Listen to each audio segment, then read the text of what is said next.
We asked the Plastic Bank, who's building an inclusive and circular plastic economy, how exactly they as a company are taking action in the fight against poverty. And here's what they had to say. Hi everybody, David Katz, CEO and founder of the Plastic Bank. And welcome to this breakout session of GREENTECH 2020, focused on the United Nations Sustainable Development Goals.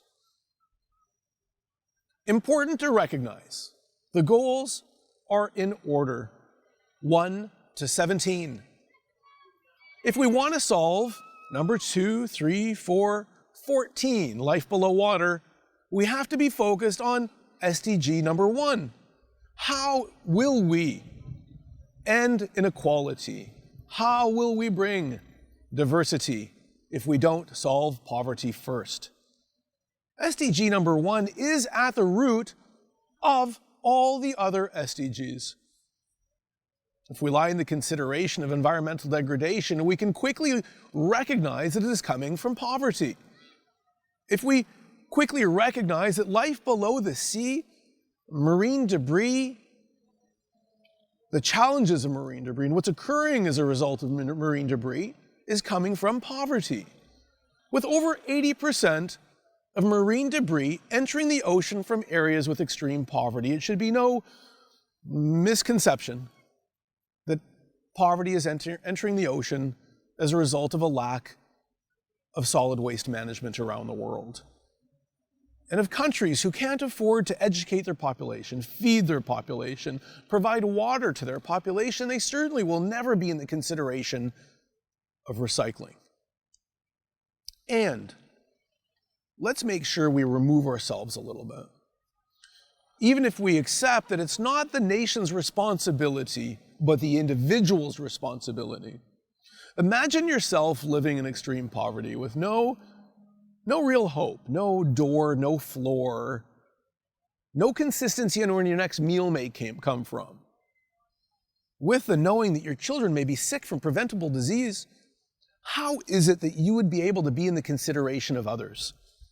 I'd argue that you couldn't.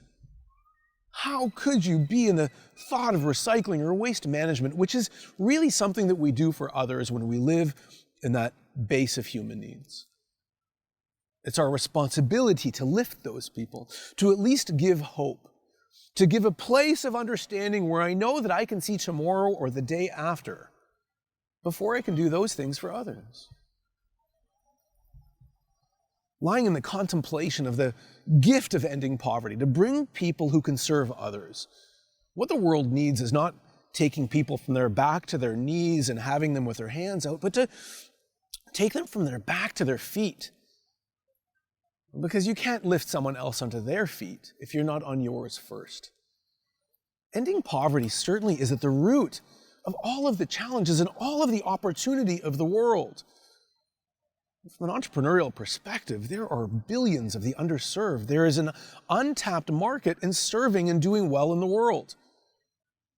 And it's not that the world can't buy things, though those who make less than $2 a day, it's not the challenge of having under $2 a day, it's that the challenge is that they don't have things that they can buy under $2 a day. I mean, there could be a billion people that could spend 25 cents a day on the product or service that an entrepreneur offers. What an immense opportunity for the world. What we need are creative problems, creative solutions to the problems of the world. And focusing on SDG number 1 is at the root of all else. Contemplate any SDG that you're in the consideration of. What has your passion? What has your consideration? And understand then how that ties into poverty. Perhaps you can reach your SDG goal while simultaneously ending poverty.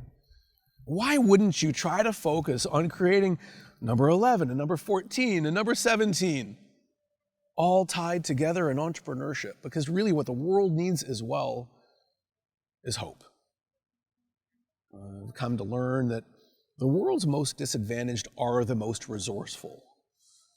They have to be resourceful or else they'll die. And to give them an entrepreneurial opportunity where they as well get to contribute, to give them some level of sense of self is remarkable. Now at the Plastic Bank, we do that powerfully by simply creating chain of stores for the poor, where everything in the store can be purchased using garbage that would otherwise be flowing into the ocean. We've really monetized plastic waste. We've created a currency out of it by the kilo. Return a few kilos of plastic and you have access to school tuition, or medical insurance, or cooking fuel, or groceries, whatever the poor truly need but couldn't afford using garbage that's below their feet. How resourceful do you believe that someone who lives in poverty could become, knowing that below their feet are acres of diamonds, where everything now becomes worth money? Now, inside of everything that we do, we also have a banking application. So the more frequently that the collector returns the material with a consistency and quality, not only do they get a bank account, a sense of self, and a sense of identity, but they earn a credit rating, the ability to substantiate who they are in the world and the goodness that they are in the world. Contemplate what occurs with financial inclusion for the world and how that transcends all of, and many of the issues, at least, of poverty. And so our solution is about engaging the world, giving a sense of self, giving hope, giving prosperity. It's not just plastic that we want to trade, it's all material types. How do we truly monetize everything that other people saw that they could discard and reveal the value inside of it? How do we love people to such an extent that they themselves gather others together? What an exponential model. What a powerful way to think.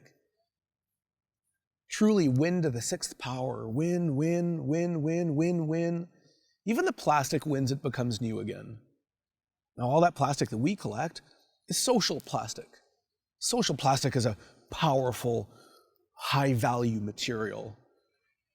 And I want to have you understand a little bit about social plastic. So we're going to take just 1 minute and I'm going to quickly show you a powerful video about social plastic. So let's break to that. Every minute, one garbage truck of plastic is dumped into our oceans. If we continue like this, in less than 30 years, there will be more plastic than fish. When it comes to sustainability, impact speaks louder than words. That's why social plastic is regenerating ocean-bound plastic into environmental, social, and economic impact. Social plastic is preventing over 1 million kilograms of plastic from entering the ocean every month, with over 13 million kilograms collected so far. That's over 650 million bottles. Social plastic increases collector incomes by up to 60% and provides basic family necessities like groceries, cooking fuel, school tuition, and health insurance. Social plastic, it's stopping ocean-bound plastic and it's impacting lives. What does your plastic do?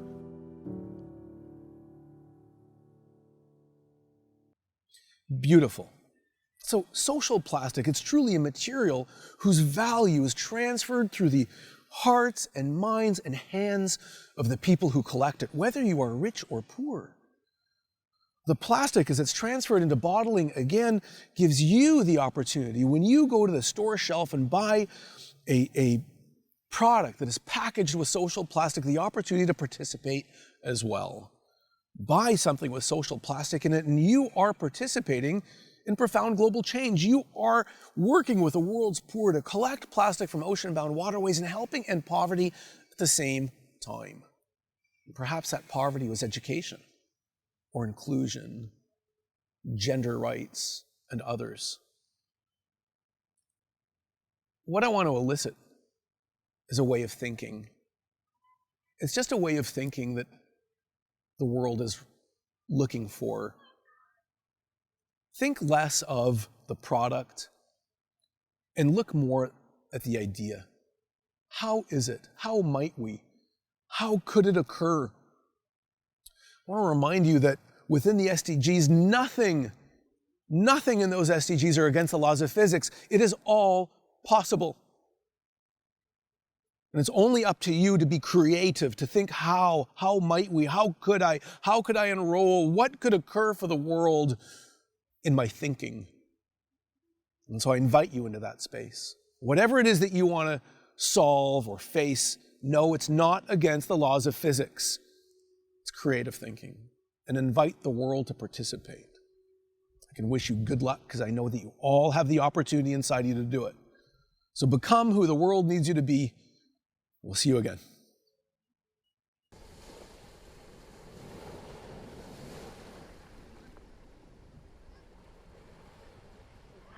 Sa 37 years ko dito sa Baseco, plastic bag lang yun ang akong pahangarap buhay. Dito lang ako nakaano sa Kalakal ngayon, pagkahapon magtinda de Visoria.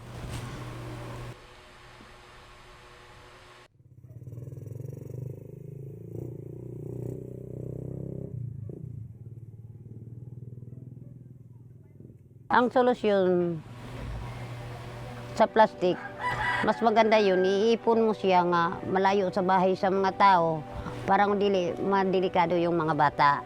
Sa plastic nang kami, stick sweeper, kinadakpot namin yun, isulod sa sako. Pagdating na sa basura, binabantayan namin ang truck sa basura, iuna namin yung mga plastic pagkatapos segregate.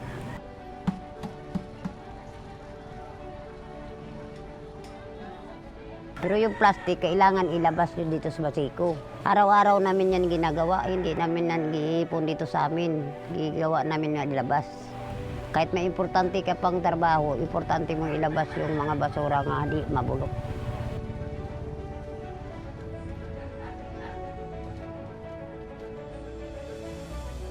Yung kumakayod kami, kay kumakain, may gastos ka pa, may mga anak ka pang mangingi. Oo, may apo. Kailangan kakayod. Kung di ka kakayod, magkasakit ka rin. Hindi ka upo. O, sa edad namin ngayon, pwede nga hindi ka kakayod. O. Itong pamember na ko dito kay ma'am, binigyan ako kariton, na yung mga sako. Dito na ako nakahawas ko sa kahirapan, di na ako mahirapan nga, ako mabili, makabili ko kaagad. Kaya na ako'y kita, kaya manguleksyon ko, na 20, na 10, o kabili na akong bigas kalahating kilo. Kabili na ako og ulam, sabon, shampoo, lahat di mabili nimo pag uwi nimo sa bahay. Dili katulad sa wala din kang kita nga magwalis, basura lang itapon mo. Maraming salamat sa plastic bank nga binigay niya sa akin. Maraming salamat po. Ako po si Vicky Cabual, nakatira dito sa Block 6 Old Site sa Port Area, Manila, Baseco.